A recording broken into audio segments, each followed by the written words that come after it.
Merci, bonjour.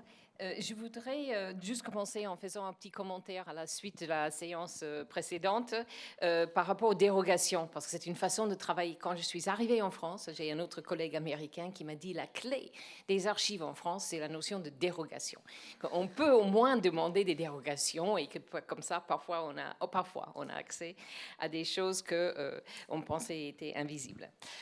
Sur le transnational, merci Claire pour l'introduction. Moi, j'ai toujours pensé, quand le terme transnational commençait à être très à la mode, que l'histoire des migrations, c'était toujours du transnationalisme, que les migrants sont transnationaux, et qu'au début, on s'est dit, mais qu'est-ce que c'est ça, la nouveauté du transnationalisme, parce qu'on le traite, et pour les historiens, on le traite depuis toujours. Donc, je n'utiliserai pas toujours le mot transnational, mais vous me comprendrez, et c'est dans l'esprit de ce que vient de dire Claire.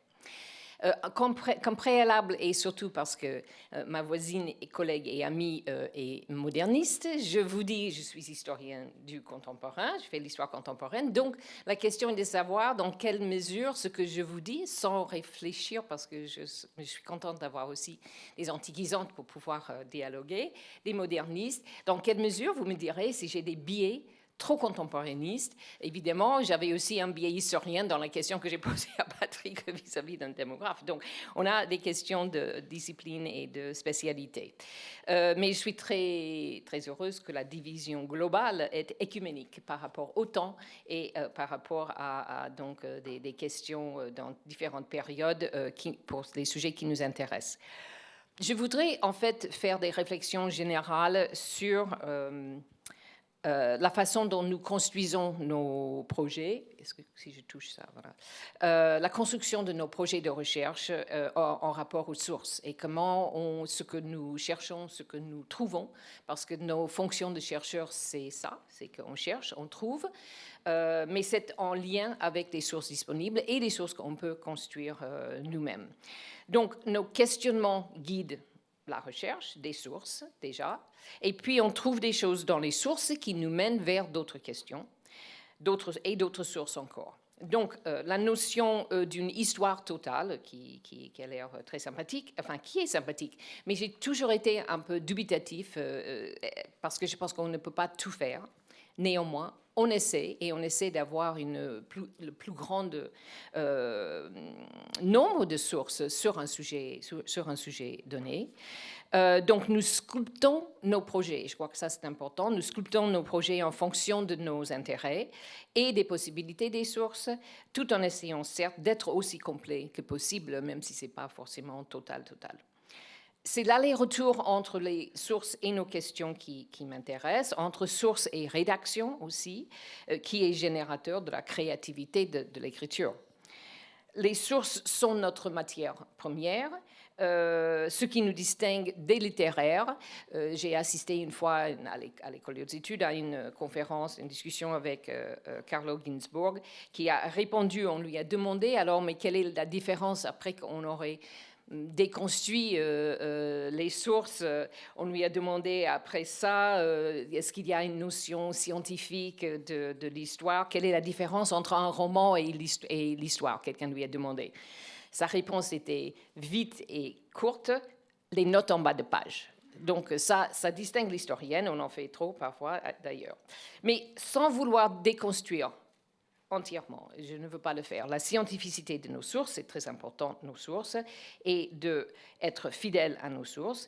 Il faut reconnaître que les sources disent ce qu'elles étaient produites pour faire, et on a eu la discussion, donc elles sont produites pour une chose, après on les lit avec d'autres questions.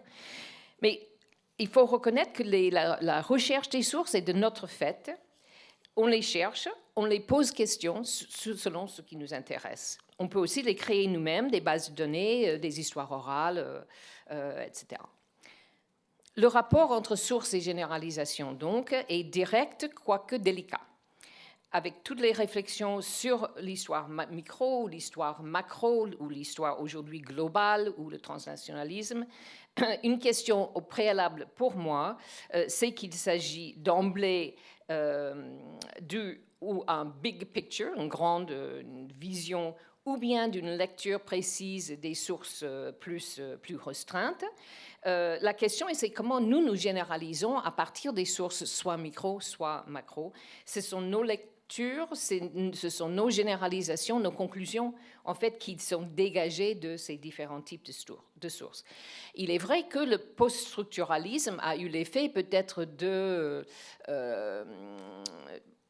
changer la notion même de vouloir généraliser, en insistant plutôt sur la diversité des expériences et en se retirant en fait de certaines questions de généralisation. Moi, je plaide pour un structuralisme post-structural, mais c'est un autre débat. Mais ce sont, il me semble, les options au préalable des chercheurs qui veulent privilégier, ou si on veut faire un certain nombre de généralisations, quoique modestes ou plus larges, c'est que c'est une question de choisir, chercher des sources qui nous intéressent, et puis ensuite de privilégier la recherche de l'universel ou du particulier en fonction de nos propres questions. Donc c'est à la base ces questions, nos questions qui sont importantes. Donc entre le micro et le macro, l'histoire macro-analytique, Jean Tocqueville ou Toynbee, Marx, Moore, Charles Tilly ou Theda Skocpol, aujourd'hui l'histoire du monde, sont des formes où l'histoire mondiale ou globale implique un croisement riche mais souvent difficile entre un large nombre de variables et un haut niveau de généralisation.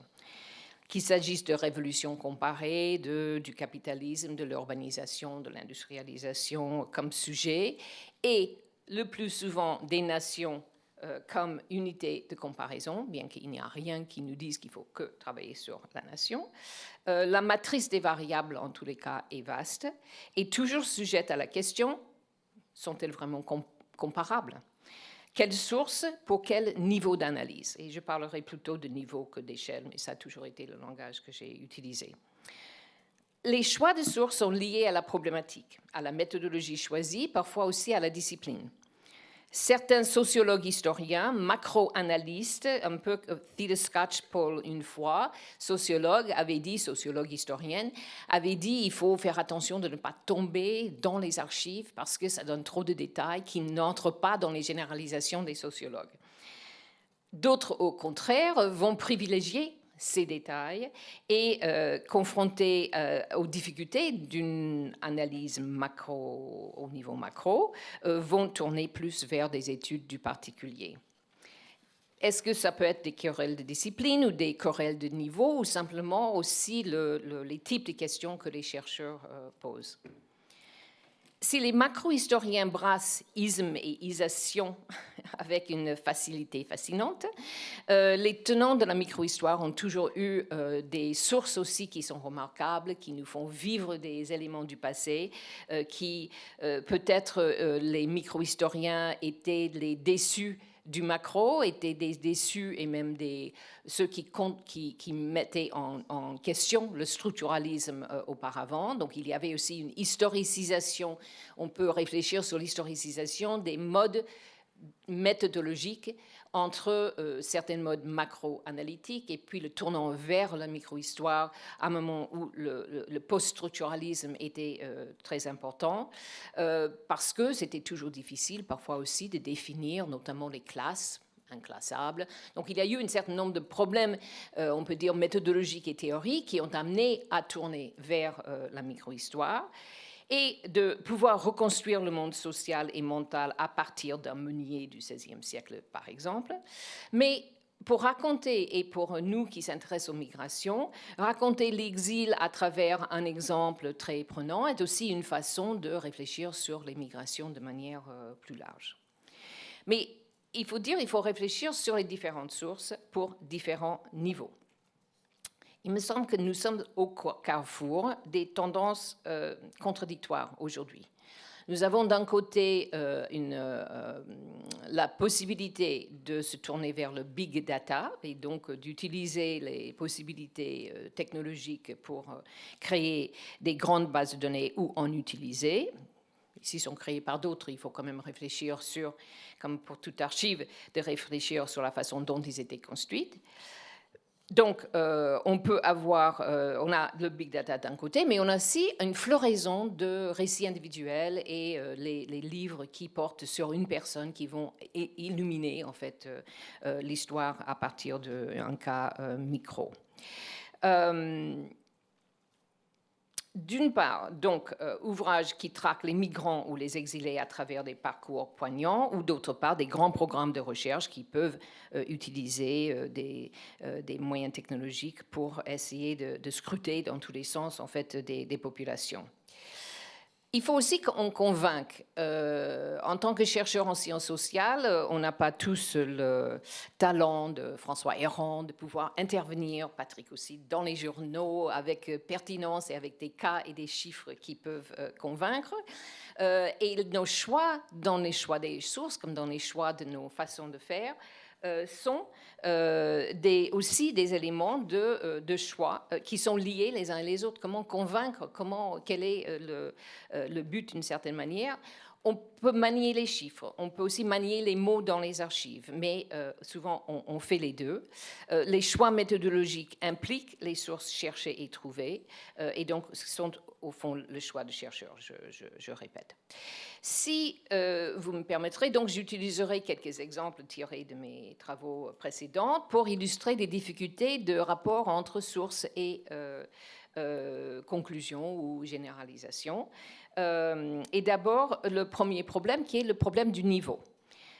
Du niveau d'analyse, qu'est-ce qu'on choisit de faire? Il y a ce choix qui, encore une fois, tient aux chercheurs.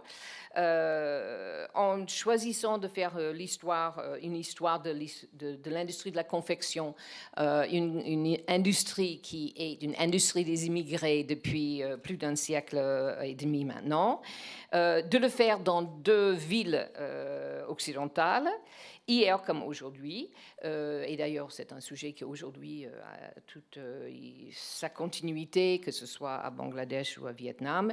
C'est un sujet où on voit l'industrie elle-même et ses difficultés et ses méfaits, ou que ce soit dans les pays comme ça, ou dans les centres-villes des grandes villes occidentales.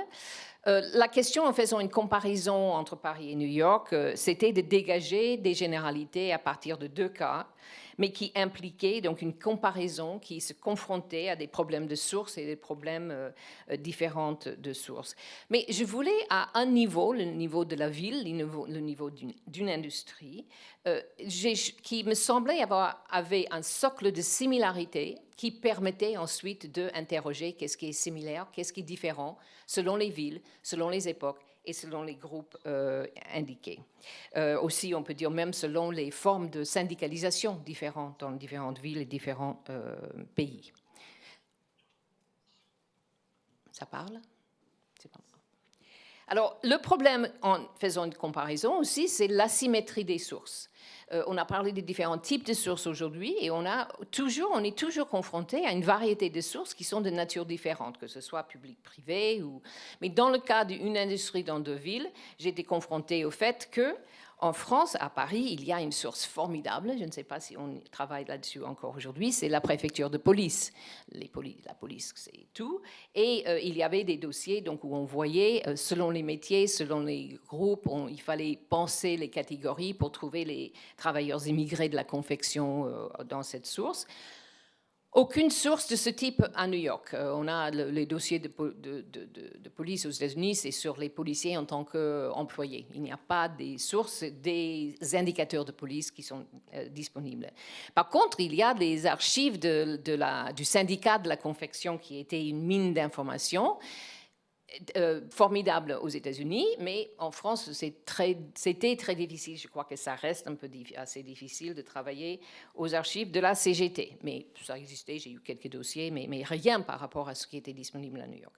Donc là aussi, on est confronté à des problèmes des sources qui ne sont pas identiques, qui ne sont pas similaires, mais ça, c'est un autre point, c'est qu'ils ne sont jamais parfaites, les sources. On imagine qu'on va trouver le carton parfait dans les archives, et parfois on trouve des pépites, évidemment, formidables. Mais on n'a pas souvent exactement, on ne trouve pas justement exactement ce qu'on cherche, mais on trouve autre chose. Et c'est ça ce qui, je pense, est la créativité de ce rapport entre source et recherche, c'est que on pense à quelque chose, on le cherche, on trouve des sources vont ensuite nous donner des clés qui vont nous penser aussi à autre chose et de faire encore des démarches dans d'autres archives. Le problème, ça nous fait parfois des allers-retours, une espèce de navette entre la recherche et quand il s'agit de deux, voire plus maintenant avec les travaux, je vois les projets de travaux transnationaux qui vont comporter 6 pays et 10 fonds d'archives. Les problèmes de ce type de recherche à la navette va poser de problèmes de plus en plus importants, mais tout à fait intéressantes. Mais il faut réfléchir sur le fait que les fonds, les archives qu'on trouve sont de nature différente, donc ça revient à cette question du départ. Les catégories qui sont dans les archives ne sont pas forcément nos catégories à nous, mais c'est à nous de les interpréter, de chercher et de voir en quoi ça peut nous être utile. C'est une question particulièrement aiguë pour l'histoire comparée. Marc Bloch en avait parlé dans les années 1920. À la fois, on peut avoir des homonymes, des mots dans différentes sources qui semblent similaires, mais qu'en fait désignent des choses différentes, selon l'époque ou selon le lieu. Et on peut avoir des hétéronymes, donc on peut avoir des mots différents pour la même chose et qu'on ne le voyait pas au début, et puis après on comprend, ah oui, ça c'est similaire de ce que j'avais vu ailleurs. Autre problème de la recherche, et ça aussi je l'ai vécu dans cette période de navette entre Paris et New York, je dois dire que c'était un bon projet de recherche, parce que ça m'a permis aussi d'avoir une raison de traverser l'Atlantique, outre que juste le plaisir, c'est l'ordre de recherche.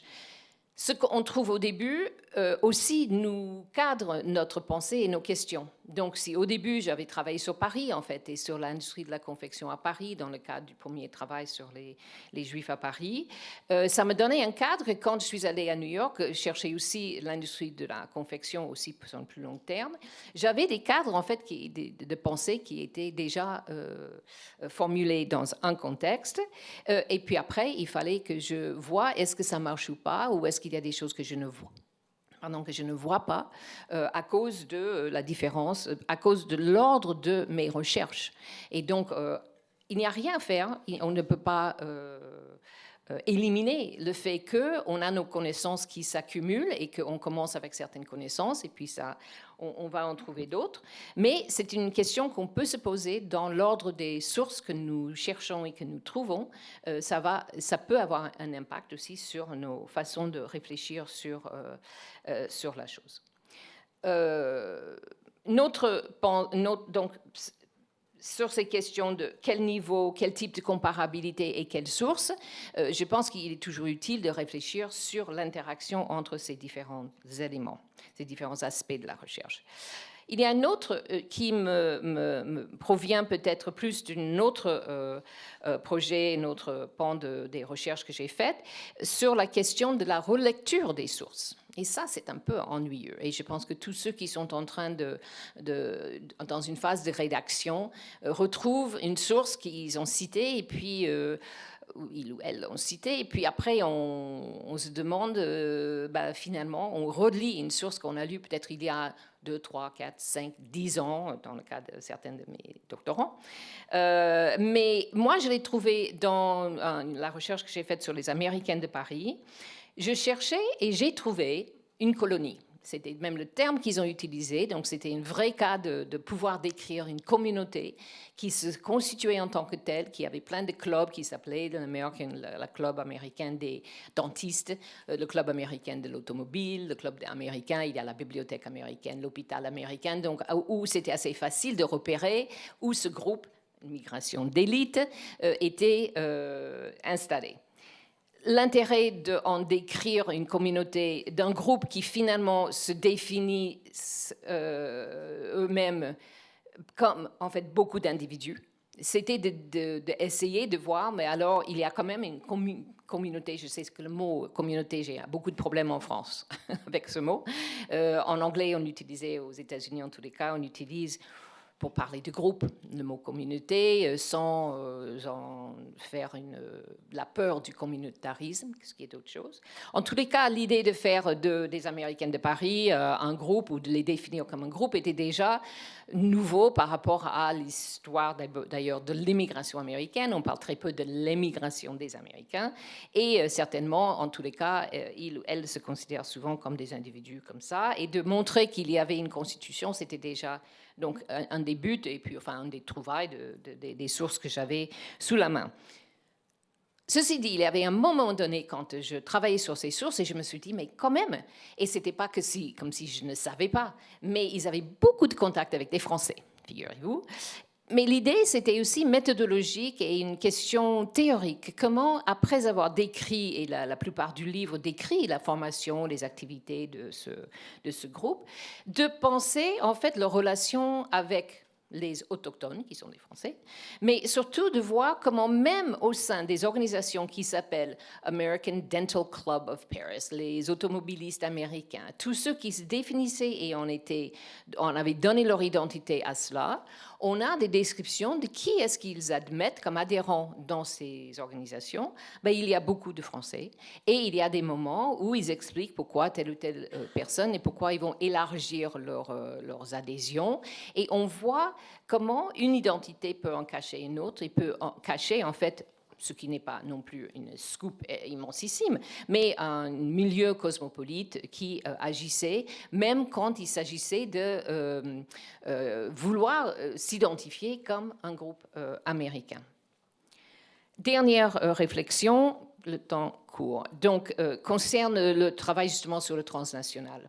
Et c'est peut-être aussi grâce à ce colloque et en préparant pour aujourd'hui que je vois moi-même plus clairement comment mon propre usage d'une vision micro peut contester une vision macro.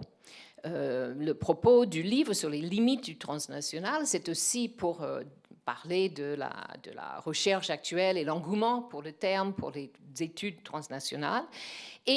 Mais c'était à partir des sources finalement que je n'aurais pas définies comme micro en particulier, mais toute source est à la fois ce dans lequel je me tombe en tant qu'historienne sociale, de social historian, sans être quantitativiste. On trouve des dossiers individuels et puis on en tire aussi des conséquences plus générales. Et c'est à travers des sources que j'avais dans les sources juridiques, un cabinet juridique, dans les sources du consulat américain, que j'ai pu voir les individus, certes des transnationaux, des hommes d'affaires ou des rentiers qui étaient installés à Paris, des rentières, les gens qui habitaient Paris. Aussi, il n'y a pas que des riches américains, il y avait aussi des pauvres et quelques escrocs, mais que ces gens avaient aussi leurs difficultés et que ce qui pouvait apparaître comme une facilité du transnational n'en est pas forcément.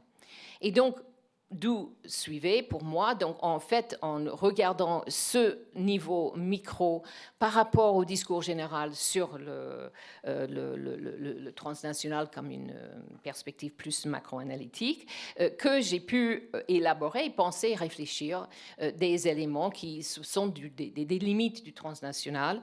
Aujourd'hui, on voit bien que ces limites sont aussi les masques et les voyages qui, aujourd'hui, je n'aurais pas pensé que les limites du transnational allaient se transformer en barrières de frontières de cette manière-là. Donc, je parle d'autres choses dans le livre, rassurez-vous.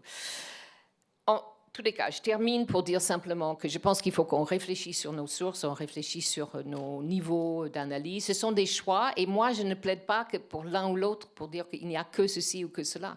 J'ai toujours été écuménique dans ma pratique de la recherche, mais je pense qu'il faut qu'on soit réflexif. Ça, je rejoins beaucoup de collègues ici et de réfléchir que nos sources, nos options méthodologiques et leurs conséquences sur nos conclusions découlent de nos propres questionnements, de ce qu'on trouve et de ce qu'on va avoir finalement comme conclusion.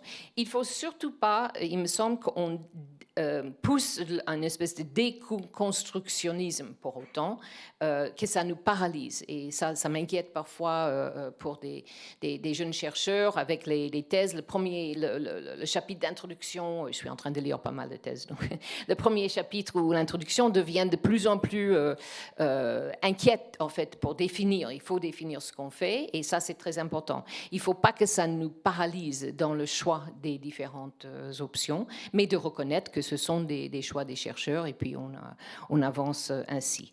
Donc, avançons, comme toujours, cherchons partout, glanons ce qui nous intéresse, rassemblant nos preuves afin d'avancer avec nos conclusions, mais de ne jamais oublier combien on est dépendant des sources, de la production des sources, et comment le choix de ce que nous cherchons et ces choix de ces sources aussi ont un impact sur ce qu'on fait. Merci.